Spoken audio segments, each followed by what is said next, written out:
Un misil balístico iraní acaba de impactar una base militar estadounidense en Kuwait. El Pentágono dice que fue interceptado exitosamente. 5 heridos leves, todo bajo control. Pero hay un problema con esa versión. 2 drones MQ-9 Reaper, cada uno del tamaño de un avión pequeño y con más de 2 toneladas de peso, quedaron destruidos. Y los soldados que estaban justo al lado salieron con rasguños. Eso físicamente no es posible. Y hoy vamos a explicar por qué. Soy Martín, presentador de Notimpacto, el canal donde traemos noticias en tiempo real desde fuentes confiables, sin el lenguaje que usan los grandes medios para suavizar lo que realmente está pasando en el mundo. Aquí analizamos, cuestionamos y le damos contexto a lo que otros simplemente repiten. Si todavía no estás suscrito, hazlo ahora mismo y activa la campanita. Y si este análisis te genera alguna pregunta o quieres que profundicemos en algún tema, déjamelo en los comentarios. Leo todo. Eso nos ayuda a saber qué es lo que más les importa a ustedes.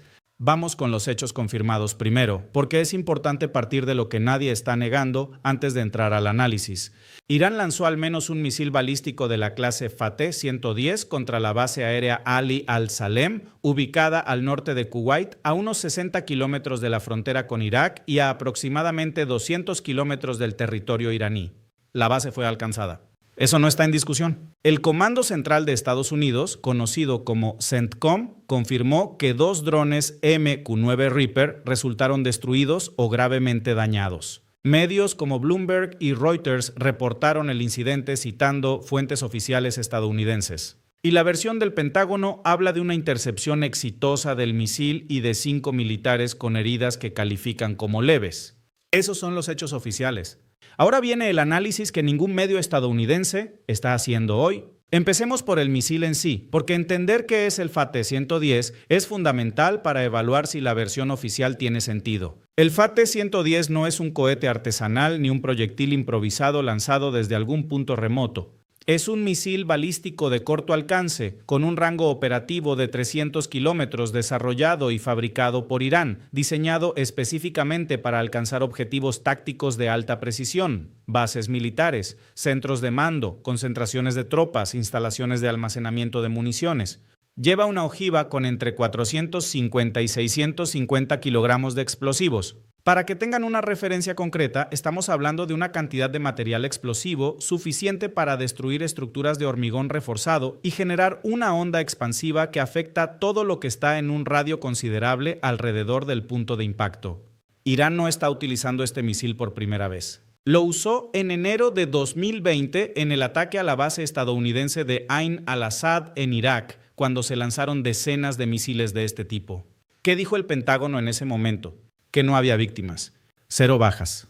Intercepción exitosa. Semanas después tuvieron que admitir que 11 soldados habían sido evacuados con traumatismos cráneoencefálicos. Meses después esa cifra subió a 64. Al cabo de un año, más de 100 soldados seguían recibiendo tratamiento por lesiones neurológicas derivadas de ese ataque.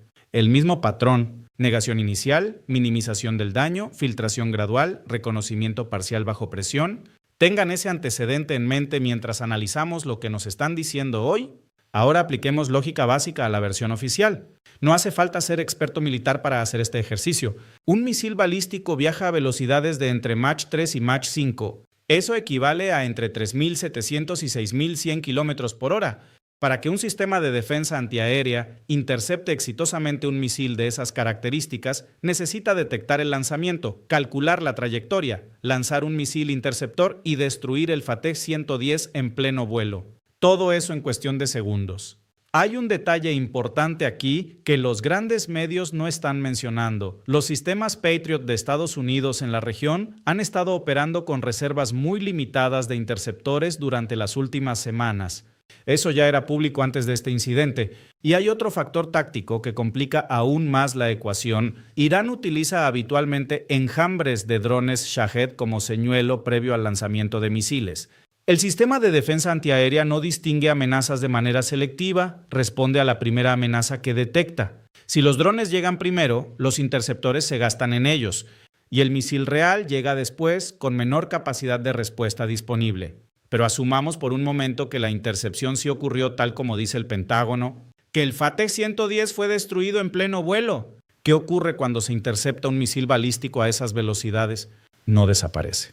se convierte en miles de fragmentos metálicos que continúan viajando a velocidades supersónicas en múltiples direcciones. Fragmentos del tamaño de un puño de hierro moviéndose a Mach 3 atraviesan hormigón, detonan municiones almacenadas y representan una amenaza letal para cualquier persona que esté en su trayectoria en un radio muy amplio.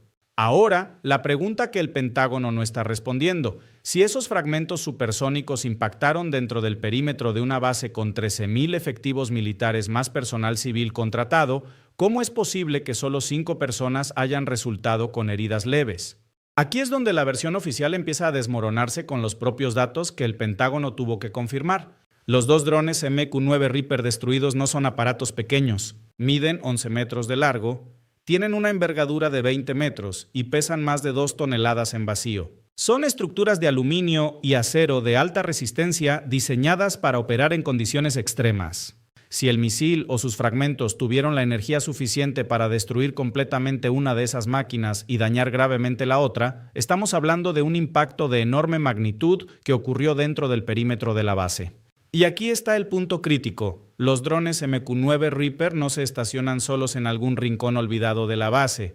Requieren personal técnico constante, mecánicos, operadores, personal de seguridad. Donde hay un MQ-9 Reaper, hay personal militar a pocos metros. Eso no es una opinión, es la realidad operativa de cómo funcionan estas instalaciones. Entonces tenemos un misil o sus fragmentos con energía suficiente para destruir 2 aeronaves de más de 2 toneladas cada una, impactando dentro de una base con 13,000 efectivos militares más personal civil, y el resultado oficial son 5 personas con rasguños. Usando únicamente lógica física básica, esa combinación de variables no produce ese resultado. El contexto en el que ocurrió este ataque es tan importante como el ataque mismo, y es lo que menos están explicando los medios internacionales.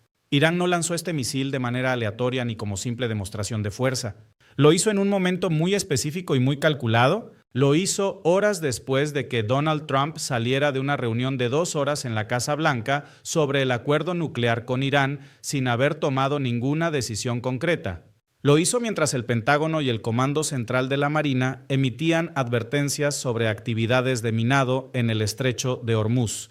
Lo hizo en un momento en que las negociaciones diplomáticas entre Washington y Teherán están prácticamente paralizadas, con $12,000 millones en activos iraníes congelados que, según los acuerdos previos, ya deberían haberse liberado al menos parcialmente. Y lo hizo después de que Irán dejara en claro públicamente que sus reservas de uranio enriquecido no son tema de negociación en esta fase del proceso.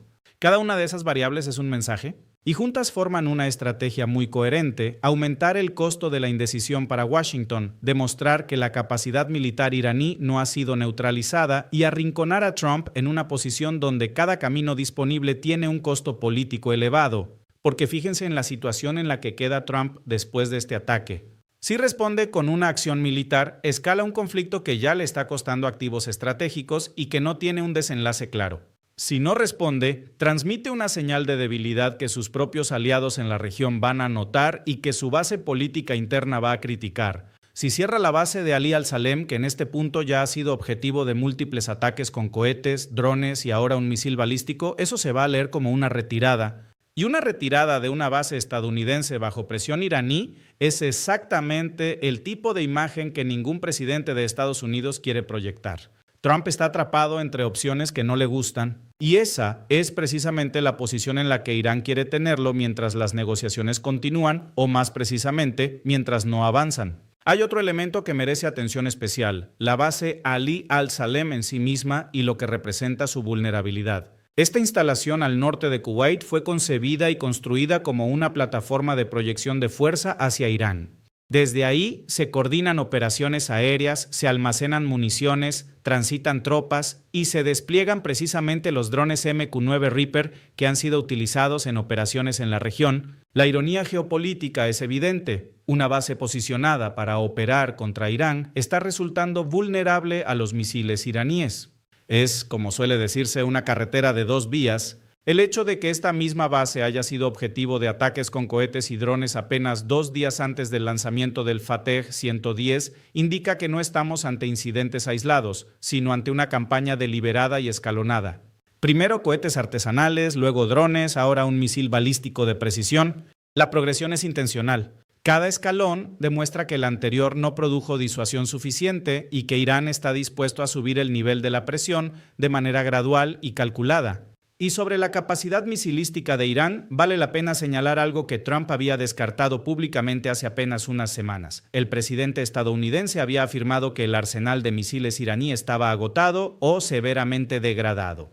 El Washington Post y el Wall Street Journal habían reportado lo contrario, citando fuentes de inteligencia que indicaban que Irán había recuperado prácticamente el 100% de su capacidad misilística. Trump criticó esos reportes. El lanzamiento de hoy habla por sí solo sobre quién tenía la información correcta.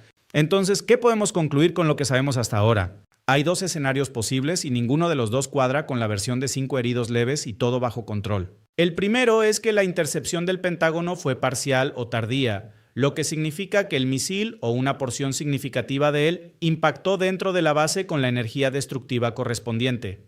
En ese escenario, el daño real es considerablemente mayor que lo que se está reconociendo hoy.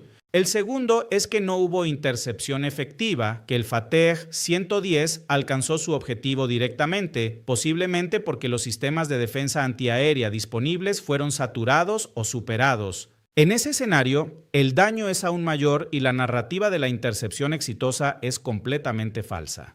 En ambos casos, el patrón histórico que ya vimos en Ain al-Asad en 2020 nos dice que la imagen completa de lo que ocurrió hoy en Ali al-Salem no la vamos a tener mañana, ni la próxima semana.